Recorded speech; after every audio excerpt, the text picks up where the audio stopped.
NDA खेमे में अब जाति जनगणना की मांग उठने लगी है। जेडीयू और टीडीपी ने जाति जनगणना की मांग की है। देश में जाति जनगणना होती तो अच्छा रहेगा, यह संजय झा का बयान। संजय झा जो कि जेडीयू के कार्यकारी अध्यक्ष हैं, जबकि तेलुगु देशम पार्टी ने भी कहा कि हम जाति जनगणना के पक्ष में हैं। देश में जल्द कराई जा सकती है जातीय जनगणना, ये भी सूत्र हमें जानकारी दे रहे हैं। दरअसल जाति वाला कॉलम शामिल करने पर फैसला अभी नहीं लिया गया है, लेकिन जातीय जनगणना संभव है। देश में अकेला प्रदेश बिहार है जो जातीय गणना कराया, और हम लोगों की जरूर इच्छा है कि अगर पूरे देश भर में जातीय जनगणना होती है तो ये अच्छी बात है। एनडीए में जो भी पार्टनर शामिल है, चाहे वो जेडीयू हो और बाकी सब पार्टनर्स जो भी है, वो सब लोग यूनानिमसली कैस्ट सेंसस का समर्थन कर रहे हैं, और माननीय प्रधानमंत्री भी उसके ऊपर कैस्ट सेंसस के ऊपर पूरी तरह उसको आगे लेके जाने के लिए सब तैयारियां भी हो रहा है। और आइए सीधे अब चलते हैं नीरज पांडे के पास। और देखिए नीरज, सवाल यह है कि ये जो मांग हो रही है, अब ये विपक्ष की तरफ से ही नहीं बात रह गई है कि मांग हो रही है। तेलुगु देशम और जनता दल यूनाइटेड, दो ऐसी पार्टियां जिनके समर्थन से ही ये सरकार चल रही है, दोनों अब जाति जनगणना के पक्ष में हैं। क्या बीजेपी कह रही है इस पर?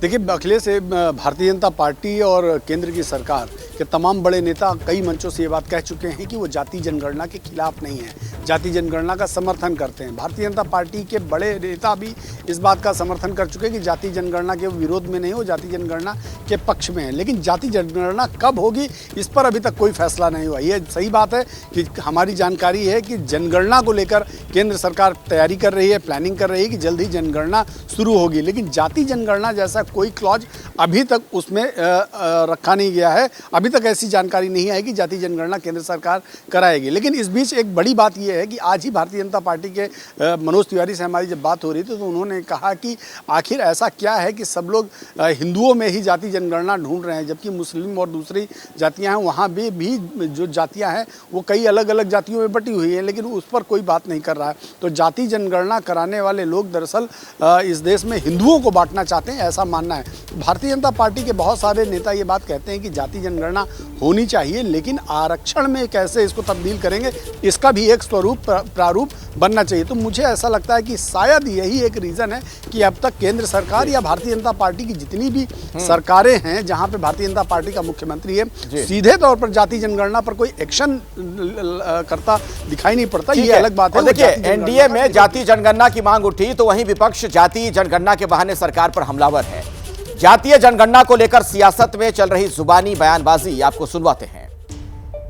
में देश को टुकड़े टुकड़े बांट करके जो नुकसान करने की प्रवृत्ति दिख रही है वो ठीक नहीं है। जातियां तो मुस्लिम्स में भी होती हैं, उनको तो आप छूने की कोशिश नहीं करते।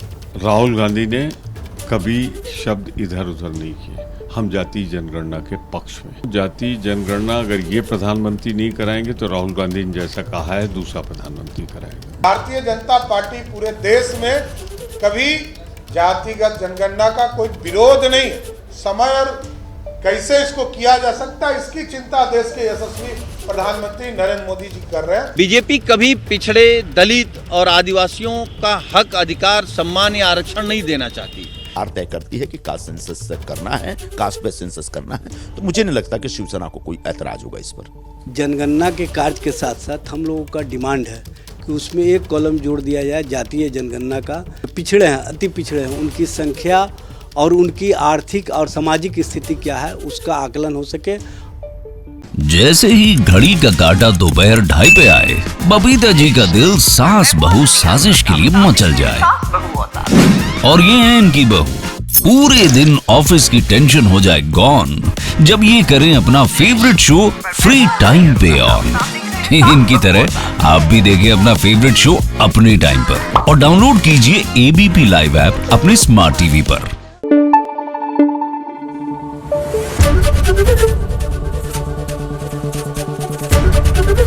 एबीपी न्यूज आपको रखे आगे।